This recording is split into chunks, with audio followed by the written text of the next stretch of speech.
الگوهای ما هستند.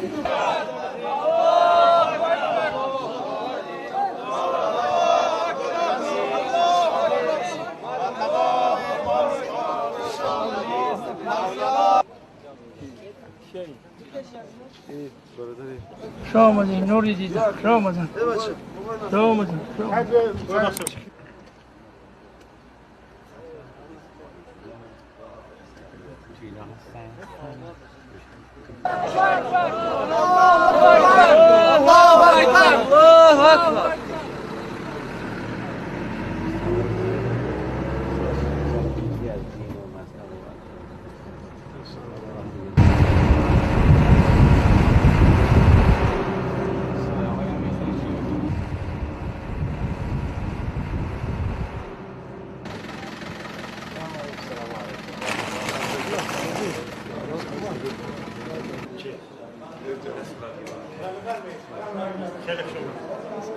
تمام بیا اینم سفر السلام علیکم و رحمت الله و برکاته.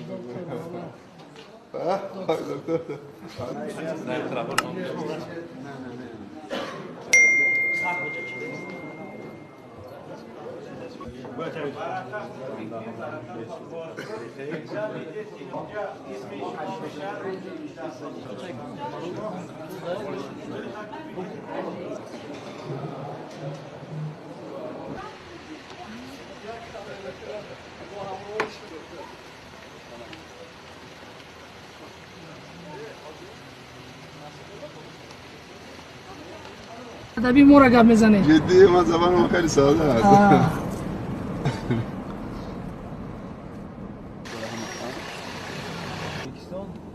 هیچ چیز نمیکنم.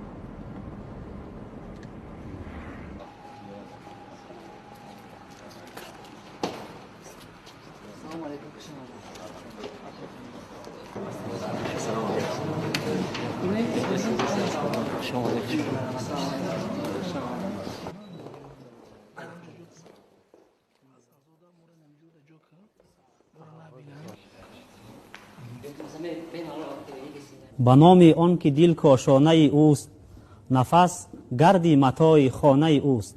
حمدی به حد آن خدای پاک را، آن که جان بخشید مشتی خاک را. با اظهار سپاس از راهنماییش بر رسول خدای اظهار می‌داریم.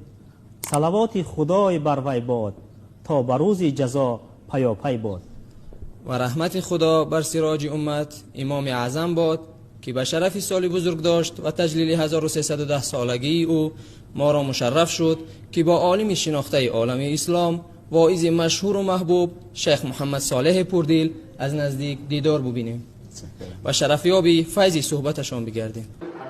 از شجاعت خوبی در بردار معمول سبک ایشون میشناختم. یکم بچه‌ای که گوش بکنن، بچه‌ای که گوش دارن مهمون گیر ها سیوم یکم توی فیل دایی. خب من دیو میگذارم آیسته کنارم دیو رفته آیسته از بین 4 شبکه دولتی که بود ما کوشش کردیم که اولین شده آقای پوردیل بیاریم تا از صحبت شرفیاب شویم برای بچه ها برای نورسان یک امر معروف یک نصیحت کنند تا اینکه همه مخلصانش همه هوادارانش بهره یاب شوند از صحبتی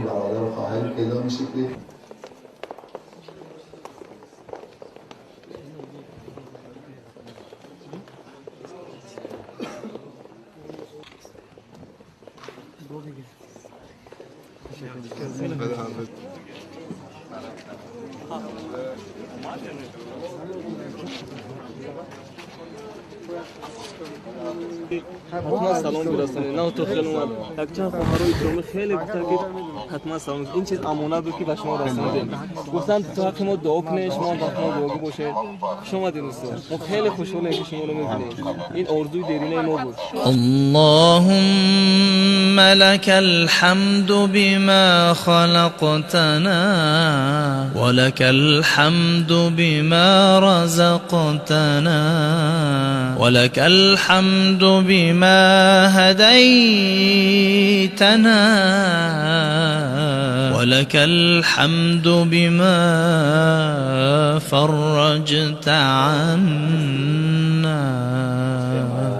در رابطه با این سیمپوزیوم بخشیده به امام اعظم اظهار نظرشون رو بفرمایید. بزرگ برای خود کشور تاجیکستان و ملت تاجیکستان هست، بلکه برای کل جهان اسلام، چون در علم من این اولین اقدامی هست که یک دولت اسلامی در جهان اسلام جناب مولوی احمد هست.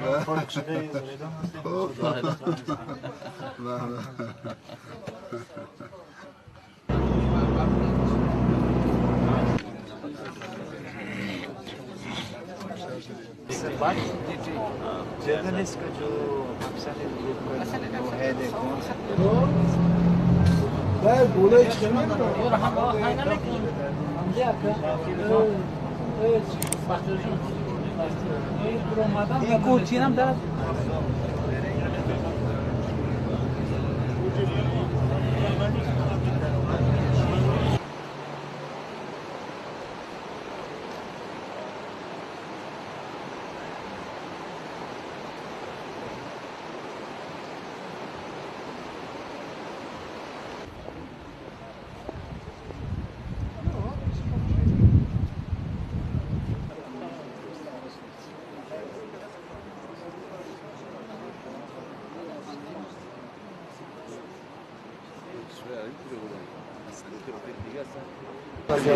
مشکل از نزدیک ببینیم.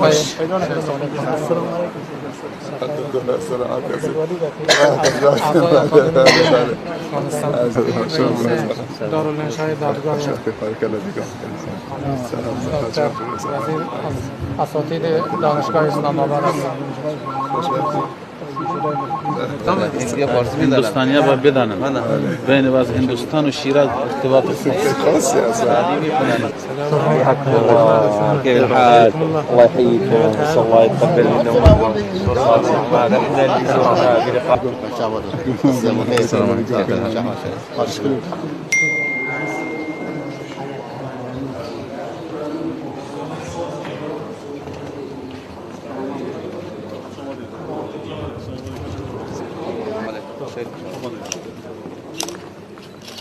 شما دید سلام علیکم. ما خانه خطاب شما دید. سلامت باشید. یک جان تشکر. سلام علیکم. شما دید.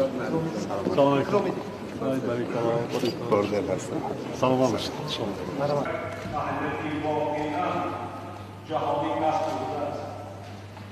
ما شمایی روشتی حیرانگیز نیروی ایجادی و سازنده انسان در تمام انسان می‌باشد ولی ما همزمان بیشتر با آموختن فرهنگ و تمدن و عرف و عادت‌های ملی خود رو آوردیم که سال‌های زیادی مردم ما از این چیز بهره‌مند نبود و نمی‌گذاشت، محروم بود. حتی در زمان شوروی من برادرای نوادم گفتن این میهمان‌نوازی ما کم است. در نقل میهمان‌نوازی‌هایی که در جمهوری اسلامی ایران در بسیار علکه تمام مناطق ایران رو من گشتم در پی این قدر سال‌ها بسیار دوستای زیادم پیدا کردم.